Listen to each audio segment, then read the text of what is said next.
It was a day the world had been waiting for, a moment when pain met relief, and tears finally carried the weight of hope. After years of fear, silence, and prayer, 20 Israeli hostages have returned home. The last 20 living captives of Hamas captivity have crossed back into Israel, and to those who never stopped believing they would come back. Among them were faces that once seemed lost to time. Sons, daughters, brothers, names the world whispered in prayer.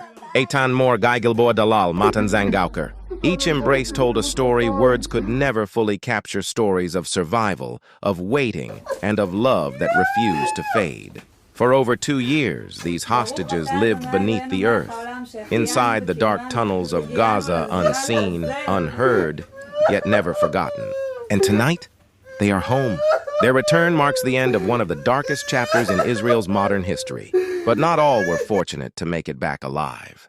Hamas has yet to release the remains of at least 28 other souls who did not survive captivity. As part of the ceasefire agreement brokered by President Donald Trump, Israel has begun releasing nearly 2,000 prisoners and detainees in exchange for a fragile truce wrapped in emotion and uncertainties. But amid the politics, the diplomacy, and the headline, as there is a deeper truth, the human story. Omer Shem Tov knows the darkness of captivity better than most. He lived beneath Gaza, stolen from the Nova Music Festival on October 7th. He was dragged through chaos and bullets into the tunnels where light ceased to exist.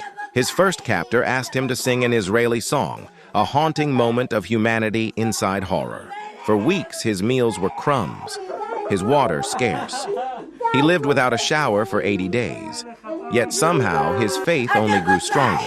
Alone in the darkness, Omer spoke to God every day, not in anger, but in gratitude. He thanked him for breath, for air, even for the faintest sign of life. He found an IDF booklet about Joseph, the man who was once imprisoned, then rose to save his people. Omer believed that, like Joseph, freedom would come in its time. When freedom finally came, Omer walked blindfolded through the streets of Gaza, unsure if he would live to see another sunrise. He was forced to appear in front of cameras, pressured to kiss the head of his captor for a staged release. But the real moment, the one that mattered, was when he stepped onto Israeli soil, running into his parents' arms after 505 days. He called it pure happiness. And now, as the final 20 hostages step into freedom, the nation breathes again.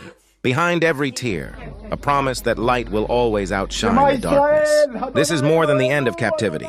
It is the beginning of healing, a moment of reunion, faith, and freedom.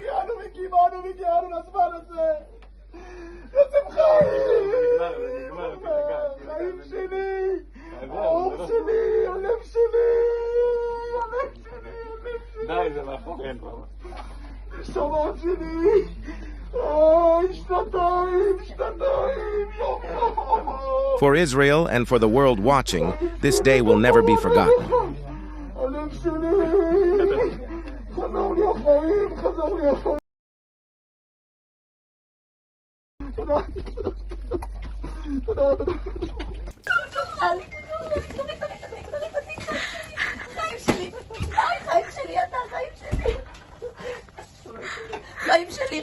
חיים שלי, אתה אלוף גיבור, כפרה עליך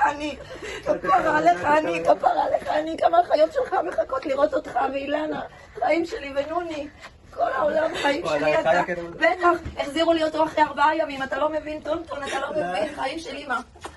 כפרה עליך אני, זה החיים שלי, אתה רוצה לשתות, כפרה עליך, בוא כפרה עליך, בוא חיים שלי, אתה בוא כפרה עליך, מה זה? לא כפרה, לא צריכה להיות.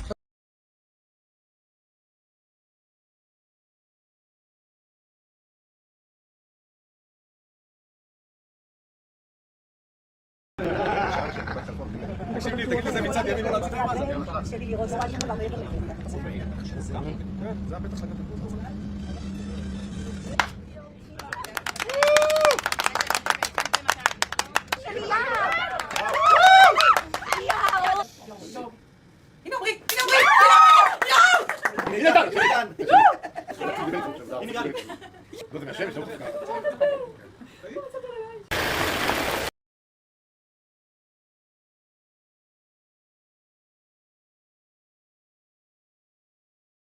They were never forgotten. They are finally home. Comment your prayers for peace and healing below.